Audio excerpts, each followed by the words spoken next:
Olá a todos! Como sempre, espero que estejam muito bem. Esta é a minha atualização da situação na linha de frente do conflito na Ucrânia. E hoje temos muita coisa para comentar.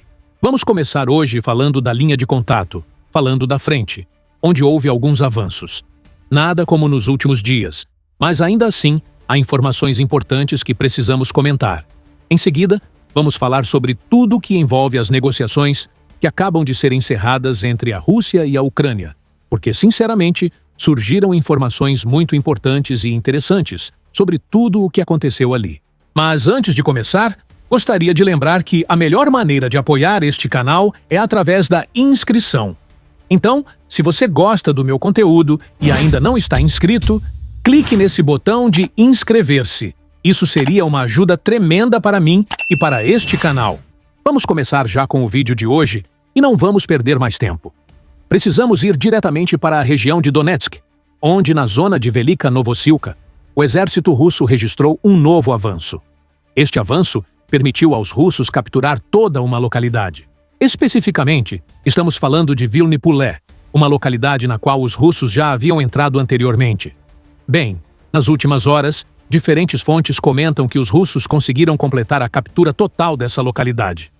Se eu não estiver enganado, foi há cerca de uma semana, talvez um pouco mais, que mencionamos que os russos haviam conseguido entrar nela. Se esse avanço vai se transformar em algum tipo de progresso em direção a outro setor, ainda é algo que precisamos observar.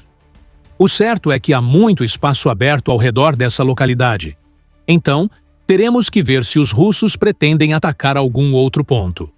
Mas deixando isso de lado, precisamos ir um pouco mais ao norte, em direção à frente de Pokrovsk, porque nos últimos tempos temos comentado como os russos vêm atacando ou se aproximando de Pokrovsk a partir de múltiplos ângulos. Nos últimos dias, temos nos concentrado bastante no que está acontecendo no leste de Pokrovsk, mas também já comentamos anteriormente o que está acontecendo no oeste de Pokrovsk.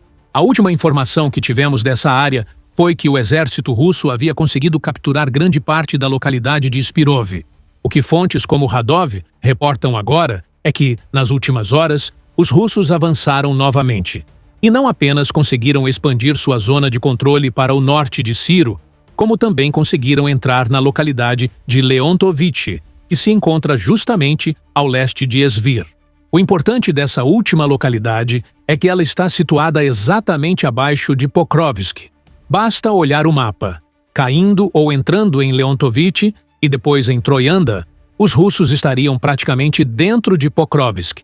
Isso significa que os combates estão acontecendo nas localidades periféricas. Eles ainda não entraram propriamente em Pokrovsk, mas já estão muito próximos. Se os russos efetivamente conseguirem capturar Leontovich, então se torna muito provável que eles comecem a atacar Pokrovsk. Talvez não com assaltos diretos ainda, porque isso pode ser muito complexo, mas certamente poderiam começar a posicionar drones nas imediações para iniciar ataques à cidade. Também poderiam mover seus sistemas de artilharia cada vez mais para perto, com o objetivo de hostilizar as posições ucranianas dentro dessa cidade tão estratégica. Tudo isso, somado ao que está acontecendo no leste, nos mostra que talvez os russos estejam se preparando para iniciar, em breve, o que pode ser a Batalha de Pokrovsk, um dos episódios mais aguardados do conflito nos últimos tempos. E antes de encerrarmos com as atualizações da linha de frente, quero falar algumas palavras finais sobre a zona de Staromykhailivka. Temos falado bastante sobre essa área, e ontem comentamos que as tropas russas haviam alcançado Sória, embora ainda fosse incerto se conseguiriam consolidar essas posições. Pois bem, nas últimas horas, diferentes fontes estão relatando que os russos já exercem certo nível de controle de fogo sobre as rotas que saem de Staromykhailivka. Como já comentamos, isso coloca essa localidade numa situação extremamente delicada. Em múltiplas ocasiões, já vimos os russos exercerem esse tipo de controle de fogo, ou seja, seus operadores de drones ou sua artilharia têm capacidade de atingir as rotas de saída dessas localidades. Isso já aconteceu muitas vezes antes. Não significa uma retirada imediata, mas certamente complica muito todo o processo de abastecimento e de retirada de tropas e equipamentos dessas áreas que ficam sob pressão constante. O que vem sendo comentado é que se repete o padrão habitual visto quando esse tipo de situação ocorre. Os movimentos de tropas se realizam durante a noite ou quando a visibilidade é reduzida, mas, ainda assim, tudo que envolve transporte dentro e fora de Staromykhailivka se torna extremamente difícil. Já vínhamos antecipando isso, que à medida que os russos se aproximassem de Staromykhailivka, essas tarefas logísticas se tornariam muito, mas muito complicadas. E agora, parece que isso finalmente está acontecendo. Ainda falta para os russos capturarem Soria, mas se eles conseguirem capturar Soria ou se capturarem Romanivka para depois atacar Soria a partir de duas direções diferentes, então poderemos ver o exército ucraniano ficando praticamente sem capacidade de resposta. Isso porque suas rotas de saída não apenas estariam sob pressão do chamado controle de fogo, como poderiam ficar completamente bloqueadas pelas tropas russas. Estamos vendo, portanto, como o exército ucraniano está enfrentando horas decisivas neste setor. São momentos em que se define quais serão os próximos passos e como a resistência heróica da Ucrânia irá se reorganizar para continuar enfrentando a ofensiva russa com coragem e determinação. Agora vamos falar das negociações entre Rússia e Ucrânia que aconteceram na Turquia. Porque, de fato, surgiu muita informação extremamente importante. Primeiramente, foi observado que os russos participaram dessas conversas com um chamado Time F, ou seja, não foi Putin, não foi Lavrov. Estavam presentes figuras que, sem querer dizer que são desconhecidas, não têm o mesmo peso político. Isso causou muito desconforto do lado ucraniano antes mesmo das reuniões começarem. Falava-se inicialmente que essa reunião ocorreria na quinta-feira, mas acabou acontecendo hoje.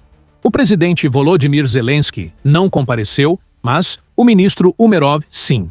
A conversa teve duração de 2 ou 3 horas, se não me engano. Foi uma reunião bastante curta, quando o normal é que essas negociações se estendam por muitas horas, com pausas, sessões paralelas, etc. Dessa vez, tudo foi bem mais rápido.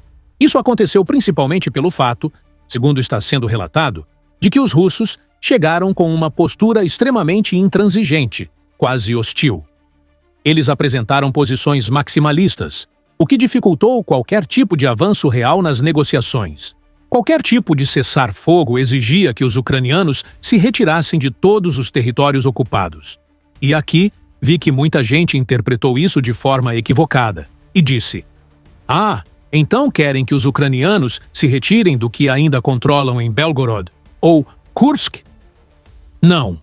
O que os russos estavam dizendo com isso, e é importante lembrar, é que os russos consideram que Kherson, Zaporizhia, Luhansk e Donetsk são regiões que pertencem a eles. Então, o que estavam exigindo é que não haveria negociações se a Ucrânia não se retirasse dessas 4 regiões, o que, obviamente, a Ucrânia não vai fazer. Logo em seguida, os russos lançaram uma ameaça bastante contundente. Se a Ucrânia não aceitasse todas essas exigências, então os russos poderiam começar a reivindicar 5 regiões. E até agora, nem está claro qual seria essa 5ª região. Em alguns lugares, se fala sobre o Oblast de Sumy. Em outros, se menciona o Oblast de Dnipro. Mas, de qualquer forma, essa foi a ameaça lançada, segundo diferentes meios de comunicação, pela delegação russa. Mais tarde, quando os representantes russos deram entrevistas, disseram que houve avanços e que estava sendo coordenada uma reunião entre Putin e Zelensky, o que seria algo de grande importância. No entanto, não falaram de forma negativa sobre as negociações, mas essa visão não foi compartilhada pela delegação ucraniana. Pelo contrário, as declarações da parte ucraniana indicam que viram claramente que os russos não queriam negociar de verdade, algo que faz total sentido quando se analisa as demandas absurdas que foram apresentadas. Além disso, Zelensky ficou visivelmente incomodado com a composição da delegação russa, que, como já comentado anteriormente, parecia um time reserva, uma delegação sem qualquer autoridade real. Ele mesmo afirmou que aqueles enviados não tinham nenhuma espécie de legitimidade. Anteriormente, quando Donald Trump foi questionado sobre tudo isso, sobre a equipe que os russos estavam apresentando, disse que não sabia nada do assunto, o que costuma ser uma resposta padrão quando o tema não lhe favorece. Depois, afirmou que nada vai acontecer até que ele e Putin tenham uma reunião. Ou seja, Ele está sugerindo que nenhuma negociação importante vai avançar até que ele pessoalmente se encontre com Putin. E aí entra uma grande contradição. Se Trump já vinha prometendo desde antes de ser eleito que acabaria com o conflito, primeiro dizendo que o faria antes de ser eleito, depois dizendo que acabaria com a guerra 24 horas depois de ser eleito, e depois dizendo que resolveria tudo em 100 dias, vemos claramente que nenhuma dessas promessas foi cumprida. E, claro, é compreensível. Esta guerra é extremamente complexa. Mas se para ele isso é tão importante, se diz que a paz é algo fundamental. E se acredita que se reunir com Putin é a chave para destravar tudo, então por que ainda não fez isso? Se é tão essencial esse encontro para que todo o processo de paz avance, então por que ele ainda não se reuniu com Putin? Por que fez tantas promessas se ainda não deu o primeiro passo básico? Afinal, parece que a mensagem que se tira de tudo isso é que nada do que aconteceu até agora tem valor, porque ele não se reuniu com Putin.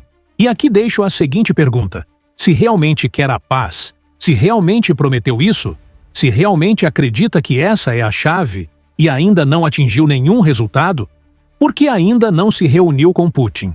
Talvez nunca tenhamos uma resposta para isso. Ou talvez simplesmente se trate do ego de Trump falando mais alto. Temos visto várias vezes como o ego dele influencia fortemente em suas declarações, especialmente aquelas feitas de forma impulsiva, como as que posta nas redes sociais. Basta olhar o que ele andou tuitando sobre a Segunda Guerra Mundial, sobre a vitória na Segunda Guerra Mundial. Mas, enfim, deixemos isso de lado por um momento e falemos sobre mais pontos dessas negociações entre Rússia e Ucrânia. Há algo positivo. Será feito um intercâmbio de 1.000 prisioneiros de guerra de cada lado. Isso é sempre algo bom. Que prisioneiros de guerra possam voltar para casa é algo essencial. Também foi dito que novas negociações estão sendo coordenadas e que, aparentemente, está sendo organizada uma reunião entre Zelensky e Putin. Eu acredito que essa reunião entre Zelensky e Putin é fundamental. É nesse encontro que poderemos ver qual é a real disposição de ambos os lados em negociar um acordo verdadeiro para este conflito. Desde o início do conflito na Ucrânia, vimos Zelensky insistindo várias vezes para que Putin aceite se reunir com ele. Mas Putin nunca respondeu de maneira positiva. Tudo indica que ele não quer se reunir com seu homólogo ucraniano. Teremos que aguardar para ver se finalmente essa reunião poderá acontecer. Porque acredito que mais importante que uma reunião entre Putin e Trump seria uma reunião entre Putin e Zelensky. Essa sim poderia trazer avanços concretos rumo ao fim deste conflito. Mas isso foi tudo por hoje. Muito obrigado por assistir.